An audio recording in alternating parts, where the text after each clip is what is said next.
Ganizarni walked back into Pub 0431 and was immediately swallowed by chaos. The once familiar hum of conversation had given way to the clamour of a brawl. It appeared his own men had turned on one another.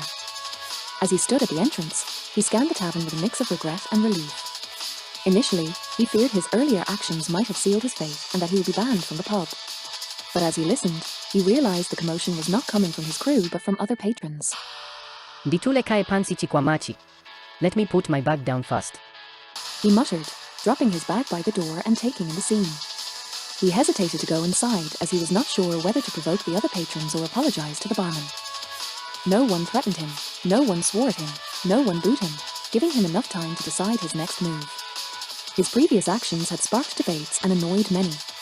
Instead of calming things down, he chose to assess the situation. Ganizarni walked past Numpumelelo, who was furiously venting at both the barman and Ganizarni. But Ganizarni knew it was not the right time to respond. He proceeded with his plan and settled himself near the counter, transforming into a mere observer amidst the chaos. The barman, fed up with the disorder, slammed the counter and shouted for order. Zo, start picking up all these bottles.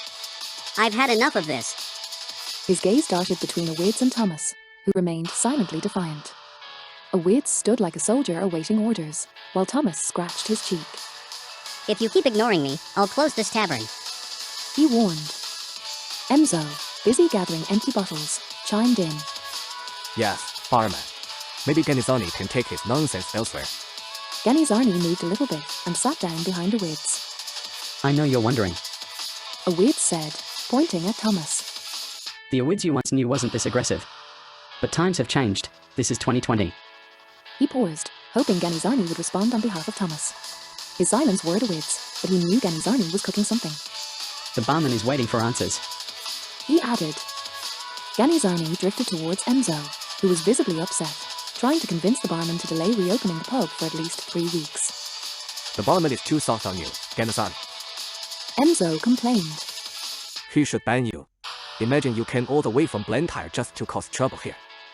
Ganizarni could not answer as he remained undecided. When the barman approached Thomas for the third time, Ganizarni sprang into action. He strode up to the counter and spoke. Barman, I already told you your duty is to sell beer. We have our own way of handling issues. Why are you stressing yourself out? His words cut through the noise, making the barman recoil for a moment. Thomas spoke. Barman, don't close the tavern. I'm okay. Awids added. Thomas, I'm waiting for you to get back at me. The barman walked closer to the men.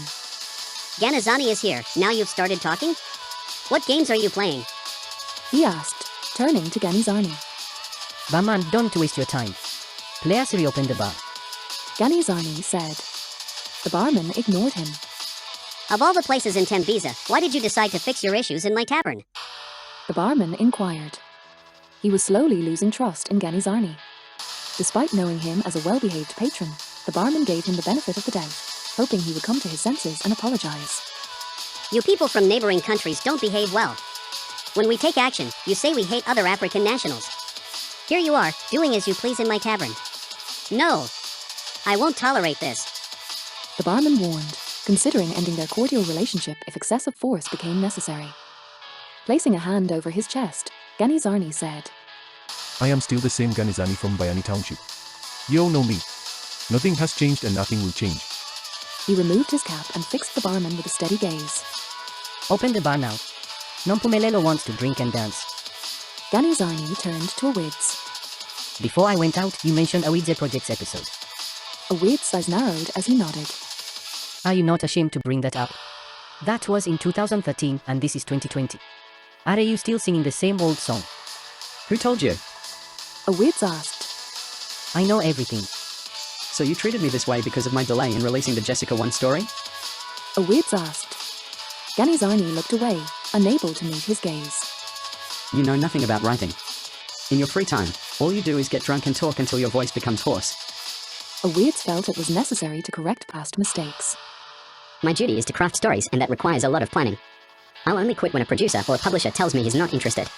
You can frustrate my efforts as much as you can, but my goals are clear. I'll take my stories to a producer or publisher when the right time comes.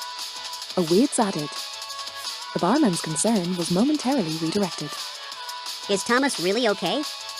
He asked, searching for any sign of worsening injury. Don't call an ambulance. I'm fine, barman.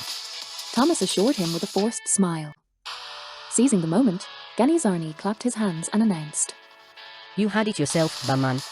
That means I can now invite more people to witness this. He walked towards the entrance, assuring everyone not to worry about safety. Ganizarni brought the bag of weapons and placed it on the table. Here are the weapons, Thomas. It's over to you now. Thomas was glad to see that Ganizarni had fulfilled his promise of bringing weapons into the tavern. He gestured for everyone to gather and watch, but no one was interested. Ganizarni intervened. Come, you all, and watch this once-in-a-lifetime event. It is Awids vs. Thomas happening right here in Tembisa. Go 10. Walala wasala. When Thomas opened the bag, he noticed the weapons in question were toys. But it did not discourage him from continuing with his plans. Testing. 1, 2, 1, 2. Thomas said as he tried to throw one toy at Awids. Awids wondered how their discussions would be after all that. He wanted Thomas to speed up so that he could take his first sip of the year. Numpu Melilo interrupted Thomas's practice session. Thomas, you're wasting my time. Her voice echoing a familiar local phrase. Sifuna Bujaivatina, we want to dance. Ganizarni fired back. Nompumelelo, we supported your event 2 months ago. We shown that you support ours. We have our own ways of settling things. Osapanga choncho iai, you should not do that. Osapanga choncho iai. Osapanga choncho iai. Awids shot a sharp glance at the barman, silently reproaching him for allowing Ganizarni to bring fake weapons into the tavern. But he knew part of the blame lay with himself. If I had kept my Jessica 1 story under wraps, I would have been drunk by this time. He thought. Awids started dancing when his favorite song played, but everything changed when Ganizarni stood up, forcing Awids to stop dancing. That was my favorite song. I wanted everyone to see my dance moves. Awids said. What are you trying to say? Ganizarni shot back. Irritated, Awids decided it was time to teach Ganizarni a lesson. 3 thoughts raced through his mind. This is Africa. To survive one must be fit and of sound mind. This is Africa. In order to get the right justice sometimes one has to fight fire with fire. It's time for authors and non-authors, buyers and sellers, to work together. Awids wished he could sit for a few seconds to dissect his thoughts one by one and make the right decision. A flicker of anger made him want to grab Ganizarni by the neck and silence his chatter.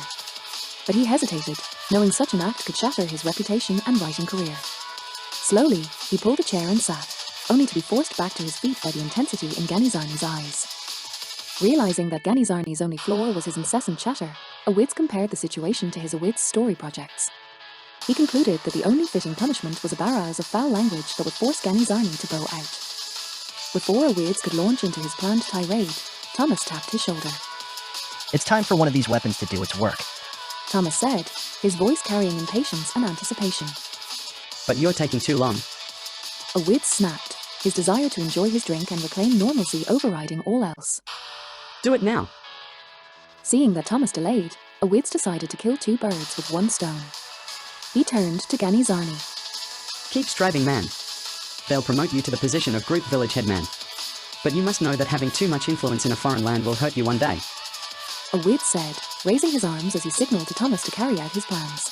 Ganizarni scratched his chin, contemplating the unexpected turn of events.